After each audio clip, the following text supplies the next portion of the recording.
Последниве 10 месеци од новата влада не сме имали ниту еден состанок работен со министерот Манчевски. Сметам дека сме институција која што троши државни пари, прави анализи и тие анализи ги правиме за владата и парламентот, а не да ги чуваме кај нас.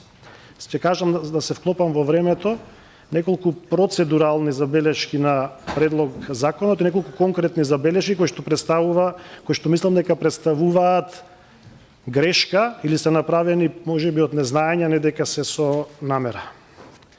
Во причините за донесување на законот е наведено дека во извештајот на наблюдувачката мисија на ОБСЕ ОДИХР 13 април 2014 година се препорачува на агенцијата.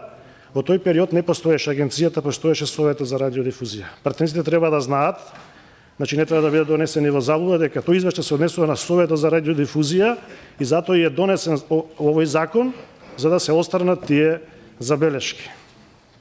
Значи не е точно дека се однесуваат на работењето на агенцијата.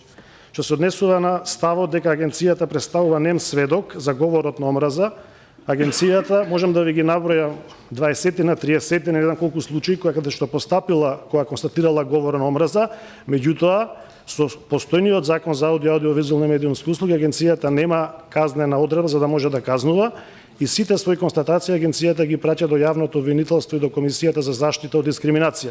Претпоставувам дека овие забелешки се однесуваат на јавното обвинителство и на Комисијата за заштита од дискриминација, а не на Агенцијата за аудиовизуелни медиумски услуги. Што се однесува до самиот текст на законот, во членот 13 кажува дека оние трговски радиодифузни друштва кои ќе се пријават дека ќе емитуваат на својата програма на годишно ниво соодветна програма музика ќе добијат намалување на надоместокот на лиценцата за 30%. Такво нешто технички неизводливо да биде мерено, за да некој каже, може да веруваме на збор, меѓутоа технички неизводливо. Претпоставам дека тоа го знаат министрите, дека агенцијата да мери 30, значи треба цела година да запослиме уште 100 луѓе кои што само ќе мерат колку музика емитуваат радиодифузерите. Во истиот член став 9 пишува дека агенцијата со подзаконски акт ќе го утврди план на времето и жанрот на емитувањето на музиката на македонски јазик и на етничките заедници. Ова представува грубо мешање во редовачката политика на медиумите. Едно од клучните прашања ги кажавте, председателе, владиното рекламирање, односно рекламирањето на државните органи. Член 102 се брише, меѓутоа дефиницијата во законот останува, што значи дека останува владиното рекламирање. Претпоставувам дека е целта на вистина да се тргне владиното рекламирање, ако е тоа така, тогаш треба да нема во дефиниција за аудиовизуелни, односно за аудиовизуелни комерцијални комуникации како што е дефинирано во законот. Во делот на финансирањето, дали е техничка грешка, пишува до 0,7 до 1%. Валјда од 0,7 до 1.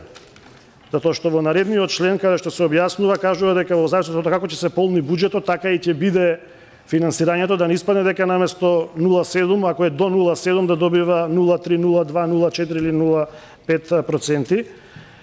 Друга забелешка е тоа што МРТ треба да ги враќа средствата на крајот на годината во вишокот, ако има воопшто вишок во буџетот. Сериозна во истиот член 105 пишува дека се укинуваат лимитите на рекламирање кај МРТ. Во член 105 пишува дека во програмите кои што се обезбедени со склучени посебни договори со обезбедувачи на аудиовизуелни медиумски услуги со заштитени авторски права има неограничено право на реклами и јавниот сервис. Едниот член со другиот се контрадикторни помеѓу себе. И ова најмногу ме загрижува член 36, каде што пишува дека членот 143 се менува. Оператор може да реемитува програмски сервиси на радиодифузери од други држави согласно член 44 од постојниот закон. Постојниот закон, член 44, кажува дека се гарантира слобода на прием и реемитување на аудиовизуелни медиумски услуги од државите членки на Европска унија и други европски држави потписнички на Европската конвенција за прекугранична телевизија на Советот на Европа на територијата на Република Македонија. Тоа значи дека за да сватат и пратениците дека CNN и BBC во Република Македонија нема да смее да се реемитуваат. Претпоставам дека и ова е направено од незнаење, а не со намера.